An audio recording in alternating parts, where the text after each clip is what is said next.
Dans la peau de, un podcast de Fabienne Prost. Dans la peau de, un œil sur ma ville. Une association toulousaine qui met en valeur le patrimoine humain et historique en collaboration avec les habitants du quartier choisi. J'ai découvert un peu par hasard cette association, qui m'a intéressée par son sujet et sa volonté de rendre les habitants acteurs de leur quartier et co-créateurs des actions menées. J'ai rencontré Ludovic, historien, et Raphaël, co-conceptrice des jeux de piste et autres projets. Bonjour Ludovic, tu es l'un des fondateurs de l'association Un œil sur ma ville à Toulouse. Peux-tu me parler de vos activités ? Et bonjour, du coup Un œil sur ma ville est né en 2015 de la rencontre de 3 étudiants qui se sont rencontrés dans le cadre d'un concours pour façonner la ville à leur image.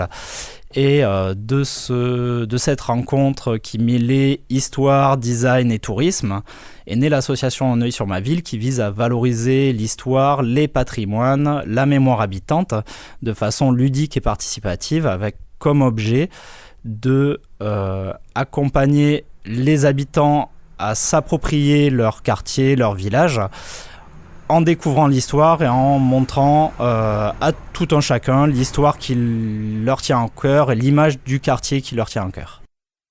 Du coup, pour amener les habitants à participer et leur transmettre les outils nécessaires au bon déroulement de ce projet, on mène des cycles d'ateliers participatifs qui sont menés par ma collègue Raphaël, médiatrice culturelle. Et lors de ces ateliers qui vont aborder de façon thématique les grandes étapes d'une création culturelle, ils vont être amenés à aller rechercher des archives, à aller découvrir le territoire, à décider collectivement quelles vont être les choses qui vont être présentées à la fin. Et de ces ateliers résultent différentes façons de présenter l'histoire du quartier. On va mettre par exemple des bornes historiques, donc du mobilier urbain sur lequel on va retrouver les photos d'archives, les témoignages d'habitants, un contexte historique. On va aussi créer des podcasts créés par des jeunes qui vont interviewer des anciens et sur lequel les anciens vont livrer leurs souvenirs d'enfance, leurs anecdotes du quartier, leurs connaissances du quartier. Ou encore, dernièrement, sous la forme de jeux de piste qui permet de découvrir l'histoire du quartier de façon ludique.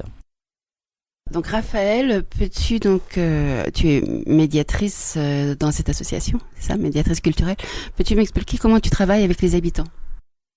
Pour travailler avec les habitants, on met en place des cycles d'ateliers. Donc on a différents ateliers en fonction du projet qu'on va avoir dans le quartier. Pour la conception de jeux de piste, par exemple, ça peut être des ateliers de recherche dans les archives, ça peut être des ateliers d'écriture, des ateliers de conception d'énigmes. Et quand ça va être des ateliers, par exemple, pour mettre en place un parcours de bornes dans le quartier, on va sélectionner des images d'archives, écrire les textes pour les encarts historiques. Donc ça peut prendre différentes formes en fonction du projet qui va avoir lieu dans le quartier. Par exemple, pour un jeu de piste, il faut à peu près combien d'ateliers ? On fait généralement des cycles d'une dizaine d'ateliers, sans compter les ateliers d'inauguration, les accueils, les premiers ateliers du projet. Donc c'est généralement ça. Est-ce que c'est bien suivi par les habitants ? Généralement, oui. On a un petit groupe du coup qui va rester avec plutôt un aspect intergénérationnel avec différentes tranches d'âge et des habitants qui vont rester du premier au dernier atelier. Et quand on a des personnes qui arrivent en cours de route, elles se greffent au projet. Donc c'est possible, oui, d'avoir des arrivées aussi. Est-ce que tu peux me donner quelques exemples de jeux de piste que vous avez faits ? On a différents parcours de jeux de piste. On en a qui vont être plutôt liés à des tranches historiques particulières. Par exemple, on a un jeu de piste sur la Résistance. En ce moment, on a un jeu de piste en cours dans le quartier Pont des Demoiselles. Et on en a dans d'autres quartiers de Toulouse, par exemple le quartier Carme-Esquirol et le centre. Ludovic, tu me disais que vous vous intéressez au passé contemporain. Oui, tout à fait. Ce qui va être vraiment la thématique de patrimoine, d'histoire, qui va être vraiment au cœur de l'association, ça va être celle qui émerge des habitants. Donc assez naturellement, on va aller vers des patrimoines qui sont intimes, qui sont de l'ordre de la mémoire, et du coup qui ont été vécus par les habitants qui témoignent ou qui en ont entendu parler de par leur famille. Donc on va s'orienter vers des patrimoines populaires, assez contemporains. Est-ce que vous pouvez me donner un exemple des points historiques d'un quartier que vous avez traité ? Oui, on a plusieurs parcours qui sont en place, qui peuvent être visités dès à présent par n'importe quel Toulousain ou touriste de passage. On a 5 bornes qui permettent de découvrir le quartier de Rennery en faisant le tour du lac. On a 5 bornes qui sont sur les quartiers Minimes, Nègreneys, Bourbaki, qui là vont permettre aussi de découvrir ce quartier et vont être plus axés sur le patrimoine maraîcher par exemple, ou sur le développement, l'urbanisation de Toulouse. On a également 5 bornes à Ampalo, donc dans le quartier Ampalo. Et prochainement, on a 6 bornes qui vont être installées sur le quartier La Vache, Barrière de Paris, donc la Salade.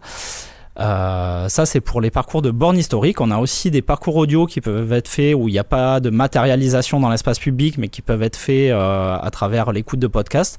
Donc là, on va avoir tout un parcours sur le quartier Rangueil-South-Long où on peut écouter les habitants témoigner, raconter leurs anecdotes.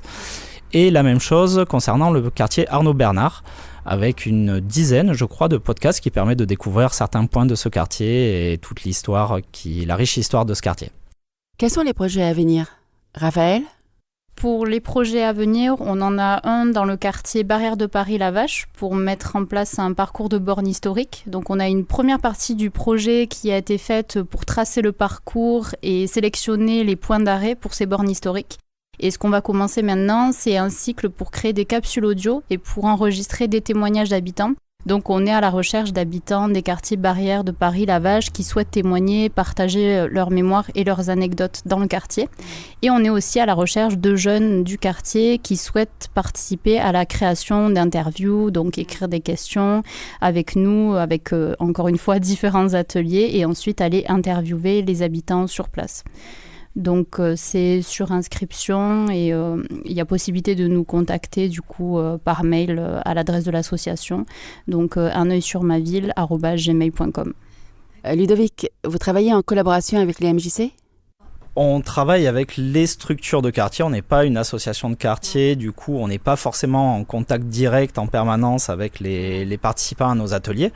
Du coup quand on va travailler sur un nouveau territoire, on va se mettre en lien avec les structures locales et là ça va être des structures qui elles sont en contact avec les publics, avec les habitants. Ça va être les MJC, les accueils jeunes, ça peut être les restaurants seniors, ça peut être les centres sociaux et vraiment on se repose pour trouver le public sur ces structures qui, elles, travaillent au quotidien avec ces publics, les connaissent bien, connaissent leurs besoins, leur façon de fonctionner. Et nous, on a tout un travail d'adaptation pour pouvoir être mis en relation avec ce public et faire un projet qui est en cohérence avec la façon de vivre des habitants de chacun des territoires. Donc aussi, les structures peuvent vous commander des projets ? Oui, tout à fait. Certaines fois, on initie des projets parce qu'on a envie de découvrir un territoire et du coup, on va aller chercher des subventions, des partenaires, etc. pour faire sortir de terre ce projet. Quelquefois, il y a des envies qui viennent directement du territoire et dans ces cas-là, des structures ou des communes peuvent faire appel à nous pour intervenir sur leur quartier. À titre d'exemple, on a des bornes en dehors de Toulouse, dans un petit village qui s'appelle Villesèqueland, où là, c'est la commune qui est venue nous chercher parce qu'elle voulait mettre en valeur le patrimoine de son village. Et du coup, on a pu intervenir, rencontrer les habitants, mettre en place des bornes. D'autres fois, ça va être les habitants eux-mêmes qui viennent nous voir pour nous dire, ou en tout cas des habitants qui viennent nous voir pour nous dire qu'ils ont envie d'avoir un parcours sur leur quartier. Et dans ces cas-là, on travaille avec eux pour essayer de rendre le projet possible. Le projet sur Barrière de Paris-La Vache, par exemple, a été initié par le comité des habitants du quartier Barrière de Paris-La Vache, qui souhaitait lui aussi avoir son parcours et mettre en valeur son patrimoine.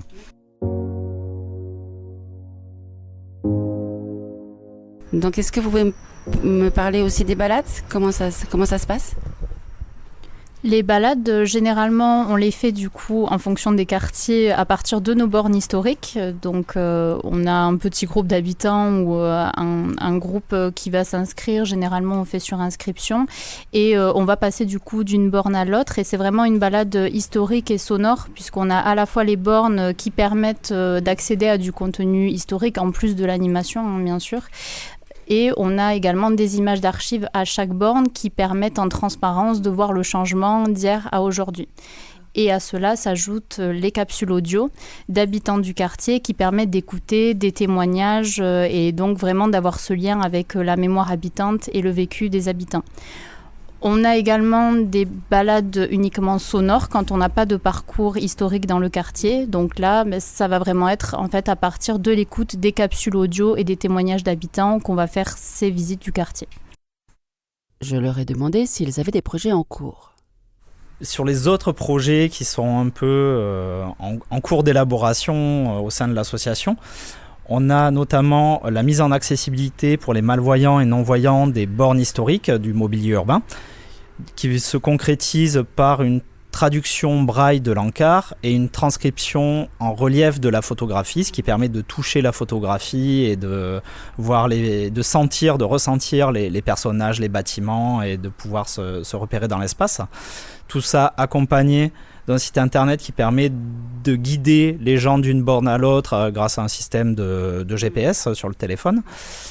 Et après, on a aussi d'autres territoires avec lesquels on est en train de travailler, notamment le quartier Ancely, avec qui on a fait des podcasts audio et avec qui on est en train de réfléchir à comment les mettre dans l'espace public, dans le quartier, pour qu'ils puissent être écoutés par les habitants, donc toujours sous la forme de panneaux, de bornes. Ce qui est intéressant en Ancely, ce qui révèle un peu l'impact qu'on cherche à avoir, c'est que suite à ce projet, les habitants ont décidé de mettre en valeur un autre patrimoine, le patrimoine archéologique de leur quartier.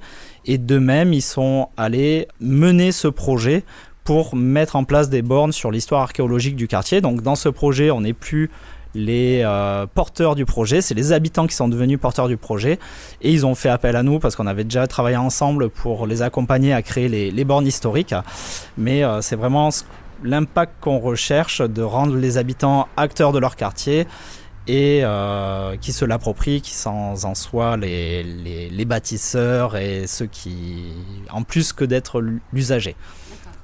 À la fois, vous avez un savoir-faire qu'ils n'ont pas. Et qu'on a réussi à leur transmettre du coup. L'objectif vraiment, en dehors du côté culture, l'association, les grands objectifs qu'elle a, il y a deux jambes. Il y a le côté culturel et de réussir à valoriser l'ensemble des patrimoines et à ne pas les hiérarchiser, à mettre tous les patrimoines sur un même niveau. Et il y a un axe plus social et politique au sens noble du terme, qui va être de réfléchir à quelle place a l'habitant dans sa ville et quel pouvoir est-ce qu'il a, notamment dans l'aménagement de son quartier. Et ce que l'on cherche à faire à travers les ateliers participatifs, ça va être d'initier les habitants à l'aménagement du quartier et à prendre des décisions collectivement pour que derrière, s'ils le souhaitent, s'ils en ont le besoin, ils puissent, je donne des exemples, mais ils puissent se mettre d'accord pour créer un jardin partagé par exemple. Et si on a réussi à leur transmettre ces outils, pour nous c'est une grande victoire. C'est créer du lien dans un quartier, si le lien n'existait pas auparavant par exemple. Ouais. Ça va être créer du lien social, ça va être renforcer le pouvoir d'agir, se dire en fait en tant que citoyen j'ai le droit d'essayer d'aménager le quartier, de proposer des choses. Voilà, je suis pas que un consommateur de mon territoire, je peux aussi aller au-delà.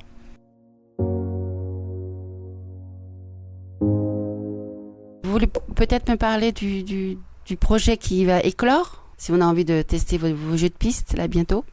Le projet, pour le projet qu'on a en cours du coup à Pont-des-Demoiselles de création d'un jeu de piste, les ateliers sont en train de se terminer, mais du coup, donc une fois que le jeu de piste sera testé, que les énigmes seront faites, Dès les journées du patrimoine, en fait, ce jeu de piste sera disponible, donc on sera dans la programmation des journées du patrimoine et il pourra être testé du coup dans le quartier et ce sera le jeu de piste qui aura été réalisé par les habitants du quartier. D'accord. Et par rapport aux autres jeux de piste qui existent déjà, est-ce qu'ils sont accessibles sur des événements comme ça, comme les journées du patrimoine, ou est-ce que une fois que c'est fait, c'est fini?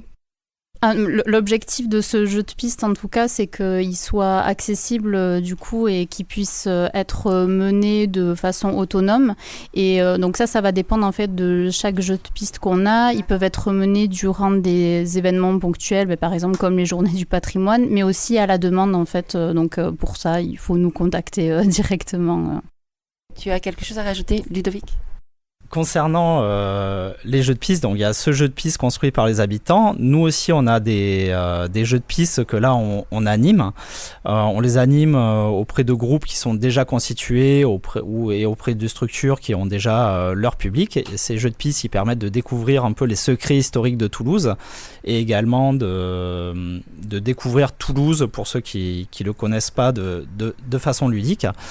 Et pour pouvoir en bénéficier, il suffit de nous contacter. On peut tout à fait animer ces jeux de piste qui durent 2 heures, 2 heures et demie et qui permettent de jouer en apprenant. C'est comme un peu une chasse au trésor ? Exactement. Vous recherchez des fois des bénévoles ? Alors on recherche tout le temps des bénévoles parce que on a tout le temps besoin d'aide et que aussi faire ensemble, faire en commun, c'est l'ADN de l'association. Du coup, si jamais des gens sont intéressés pour découvrir nos activités, pour donner un coup de main, quelles que soient leurs affinités avec la thématique, quel que soit leur savoir-faire et tout ça, on accueille vraiment tout le monde avec grand plaisir. Pour les bénévoles, donc il y a la possibilité d'aider à faire du flyage, d'aider à animer, de nous aider à faire des affiches. Enfin, il y a plein de choses différentes à faire. On s'adapte aux envies de chacun et chacune. Et après, on essaie aussi de créer un espace convivial pour que chacun soit bien accueilli et se sente à l'aise. Donc une fois par mois, on organise des temps de convivialité où l'idée c'est de se rencontrer entre bénévoles et au sein de l'équipe pour apprendre à se connaître et faire du lien. Je suis donc allée dans le quartier du Pont des Demoiselles l'après-midi et j'ai rejoint un petit groupe d'une dizaine de personnes devant la MJC.